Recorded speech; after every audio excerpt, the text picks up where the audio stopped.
नवंबर के प्यारे छात्र छात्राओं, आप लोगों को सर्वप्रथम मेरा सुप्रभात। जैसा कि हम लोग जानते हैं, लॉकडाउन के बावजूद कोरोना वायरस उत्तर न केवल भारत में बल्कि पूरी दुनिया में सुरसा की भांति अपना मुंह फैलाए हुए मानव अस्मिता को ही निगल जाना चाहता है। ऐसी विषम परिस्थिति में हम लोग अपने घर में रहें, सुरक्षित रहें, लेकिन आपके अध्ययन में कोई व्यवधान उत्पन्न न हो, इसके लिए विद्यालय की ओर से ऑडियो वीडियो के माध्यम से पठन पाठन की व्यवस्था की गई है। इस क्रम में हम लोग इससे पहले रैदास के पद पढ़े थे। चलिए आज मैं काव्य खंड में आपको रहीम के दोहे की ओर लिए चलता हूँ। रहीम के दोहे पढ़ने से पहले हम लोग को यह जानना चाहिए कि रहीम साहब कौन थे, क्या थे, साहित्य जगत में उनका क्या योगदान रहा, कब जन्म लिए, कहाँ जन्म लिए, कब तक रहे। इन प्रश्नों का उत्तर ढूंढने के लिए उनका परिचय जानना आवश्यक है। तो चलिए मैं पहले उनका परिचय बताऊं कि रहीम साहब का जन्म लाहौर, जो लाहौर अभी पाकिस्तान में है, वहीं पर 1556 ईस्वी में हुआ। रहीम इनका संक्षिप्त नाम है। इनका पूरा नाम है अब्दुल रहीम खान खाना। अब्दुल रहीम खान खाना ये इनका पूरा नाम है। रहीम अरबी, फारसी, संस्कृत और हिंदी की अच्छी जानकारी, इन भाषाओं की गहरी जानकारी इनमें थी।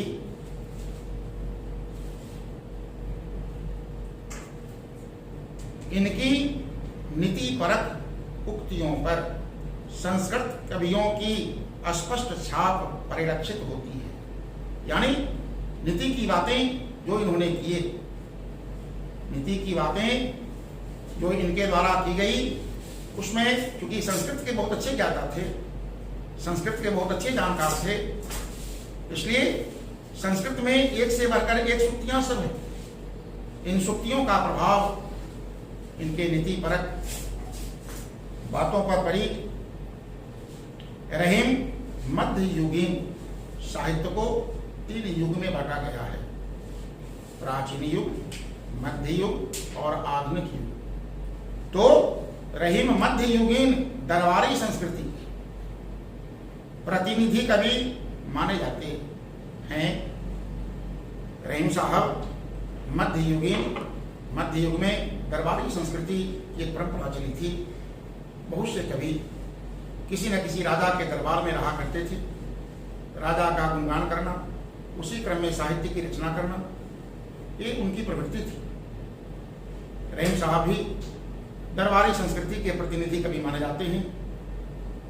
अकबर के दरबार में आप लोग सुने होंगे, बादशाह अकबर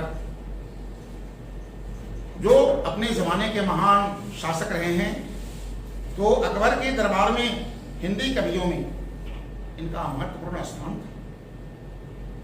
रहीम अकबर के नवरत्नों में एक माने जाते थे। अकबर के दरबार में भिन्न भिन्न विधाओं में नवरत्न थे, यानी 9 कला मर्मज्ञ थे, साहित्य मर्मज्ञ थे, राजनीति मर्मज्ञ थे, एक से बढ़कर एक विद्वान सब थे। ऐसे विद्वानों में एक विद्वान रहीम साहब भी थे। रहीम के काव्य का मुख्य विषय श्रृंगार, नीति और भक्ति है। यदि क्वेश्चन आ जाए कि रहीम के काव्य का मुख्य विषय क्या है, आप सुन चुके हैं। इनके काव्य का मुख्य विषय है श्रृंगार, भक्ति और नीति। रहीम बहुत लोकप्रिय कवि थे। लोकप्रिय बनना सरल नहीं होता। जो सबके सुख दुख में साथ दे, सबके हित अहित में भागीदार बने, ऐसे व्यक्ति लोकप्रिय कहलाते हैं। आप देखते होंगे चुनावी माहौल में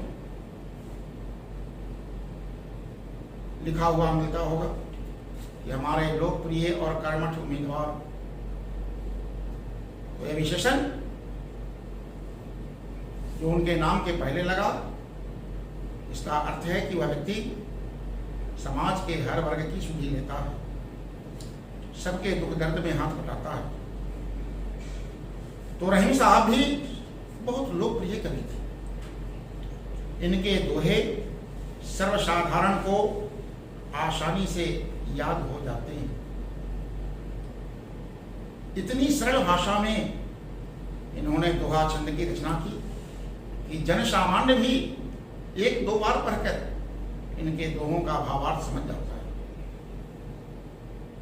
इनके नीति परक दोहे ज्यादा प्रचलित हैं, जिनमें दैनिक जीवन के दृष्टांत देकर कवि ने उन्हें सहज, सरल और बोधगम्य बना दिया है। सहज, जिसको हम आसानी से ग्रहण कर लें, सरल, जो बहुत सीधा साधा हो, जिसको समझने में कोई परेशानी नहीं हो, बोधगम्य, जिसको समझना सरल हो, ऐसा इन्होंने बना दिया। रहीम को अवधी, ब्रज दोनों भाषाओं पर समान अधिकार था। अयोध्या की भाषा को हम अवधी भाषा कहते हैं। ब्रजमंडल 84 लाख एकड़ भूमि में फैला हुआ क्षेत्र है, जिसकी क्षेत्रीय भाषा ब्रजभाषा कही जाती है। इन्होंने अपने काव्य में प्रभावपूर्ण भाषा का प्रयोग किया है। इस भाषा का प्रभाव पाठक पर पड़े, इस भाषा से पाठक का हृदय उद्वेलित हो, वह भाषा क्या कहलाती है? प्रभावपूर्ण भाषा। प्यारे बच्चों, रहीम की प्रमुख कृतियां हैं रहीम सतसई, श्रृंगार सतसई, मदनाष्टक, रास पंचाध्यायी, रहीम रत्नावली, बरवै, भाषिक भेद वर्णन। ये सभी कृतियां रहीम ग्रंथावली में समाहित हैं। रहीम साहब अपने जीवन काल में जिन ग्रंथों की रचना की, वे सभी ग्रंथ एक जगह समाहित हो गए। नाम क्या रखा गया उसका? उसका नामकरण क्या किया गया? रहीम ग्रंथावली। प्यारे बच्चों, मैं बता दूं कि रहीम साहब बहुत बड़े दानी थे। हर युग में एक से बढ़कर एक दानी हुए। राजा हरिश्चंद्र, दानवीर कर्ण, उसी नरक्षितिश जैसे महान दानी हुए। लेकिन रहीम साहब इन तमाम दानियों से कुछ अलग निकल गए। इससे पहले जो भी दानी थे, सबने सर उठाकर दान किया, लेकिन रहीम साहब जब दान करते थे तो इन्होंने सर झुकाकर दान किया। जब इनकी दान कला को लोगों ने देखा तो आपस में चर्चा होने लगी कि दान कर्म तो बहुत उत्तम कर्म है, फिर ये लज्जा के वशीभूत होकर दान क्यों करती है? यह बात तुलसीदास तक पहुंच गई। तुलसीदास जी के समकालीन थे। तुलसीदास जी एक दोहा लिखकर भेजे रहीम के पास, ऐसी देनी देनजू कित सीखे हो सैन, ज्यों ज्यों कर ऊंचो भयो दासो नीचे ने। जब रहीम के पास यह दोहा गया तो पढ़कर मुस्कुराए, मन ही मन कहे, प्रभु आप तो अंतर्यामी हैं, आपसे कौन सी बात छिपी हुई है? फिर भी इन्होंने जवाब लिखकर तुलसीदास के पास भेजा। क्या लिखा? देनहार कोई और है, भेजत जो दिन रैन, लोक भरम हम पर करो दासो नीचे में। यानी मेरे पास जो दान की वस्तुएं हैं, इसको देने वाले तो कोई और है। जो रात दिन मेरे पास भेजते हैं रहते हैं, मैं दूसरे की वस्तु को दान के रूप में दे रहा हूं, इसलिए मैं लज्जा महसूस करता हूं। हम सभी जानते हैं कि कोई भी प्राणी इस धरती पर, इस मृतलोक में ना कुछ लेकर आता है ना कुछ लेकर जाता है। हम दूसरे की वस्तुओं को ही अपनी वस्तु भूलवश मान बैठते हैं और उसी पर इतराते हैं। आइए जो दोहे हम लोग को पढ़ने हैं, प्रस्तुत पाठ में रहीम के नीति परक दोहे दिए गए हैं।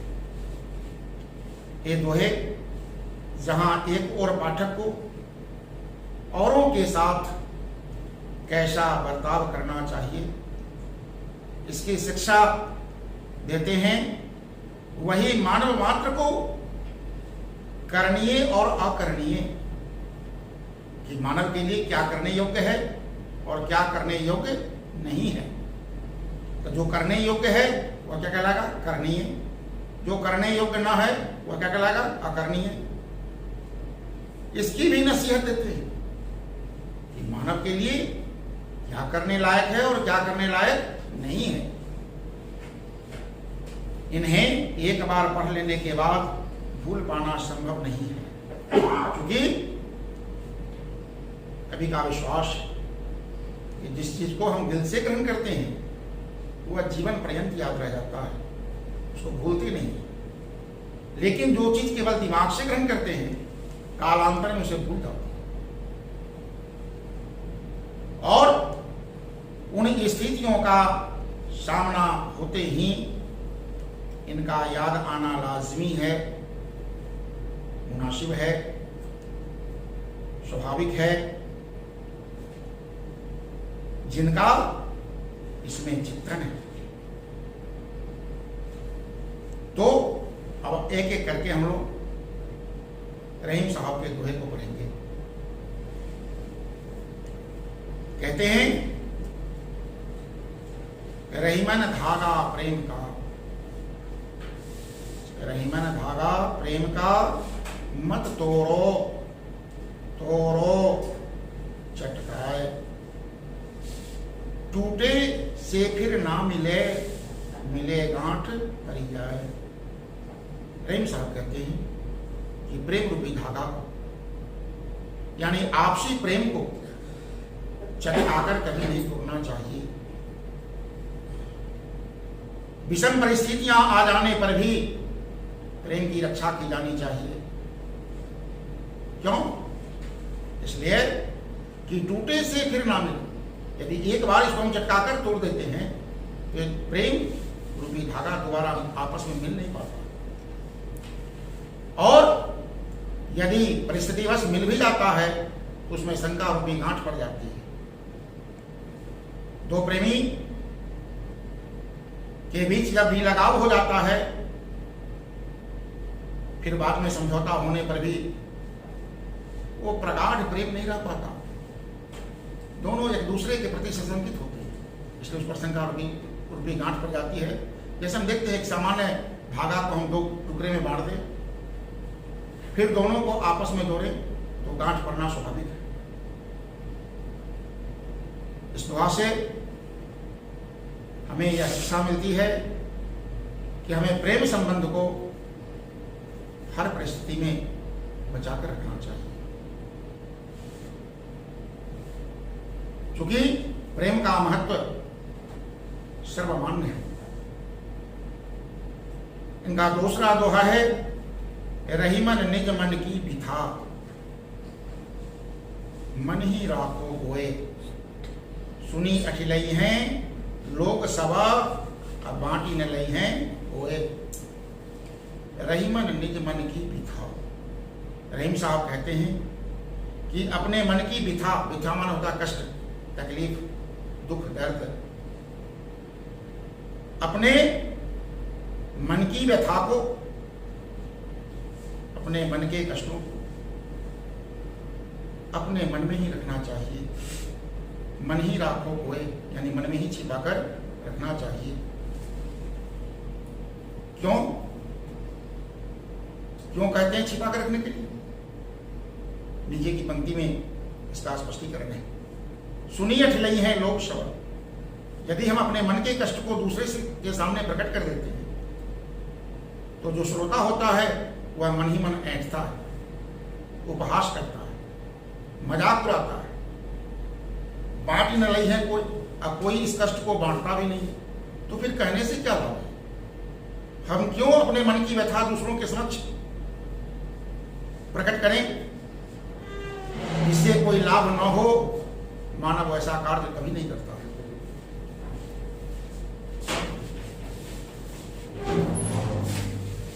आगे रहीम साहब कहते हैं, एक है साध है सब सब है,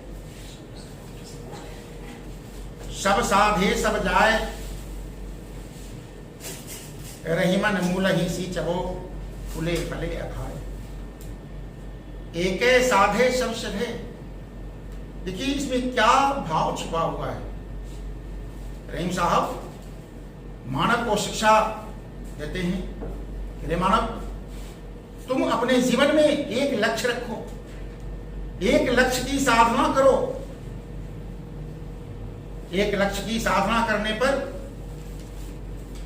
उस पर आश्रित जितने भी कर्म है उसमें निश्चित रूप से तुम्हें सफलता मिलेगी। लेकिन एक ही समय में कई लक्ष्य निर्धारित कर लोगे तो जीवन लक्ष्य को प्राप्त नहीं करोगे, तुम्हें जीवन में सफलता नहीं मिलेगी। इसके लिए इन्होंने उदाहरण प्रस्तुत किया है। क्या? रहीमन मूल ही सींचो। रहीम साहब कहते हैं कि जैसे हम पौधे के जड़ में, मूल माने जड़, यदि हम पौधे के जड़ में पानी डालते हैं, पौधे के जड़ को सींचते हैं, तो इसका लाभ तना, पत्तियां, फूल, फल सबको स्वतः मिल जाता है। इसलिए इस दुआ से हम सीख लें कि हमें जीवन में एक समय में एक ही लक्ष्य को निर्धारित किया करें, एक ही लक्ष्य को अपना लक्ष्य समझें। यही जीवन की सफलता है। प्यारे बच्चों, आगे कहते हैं,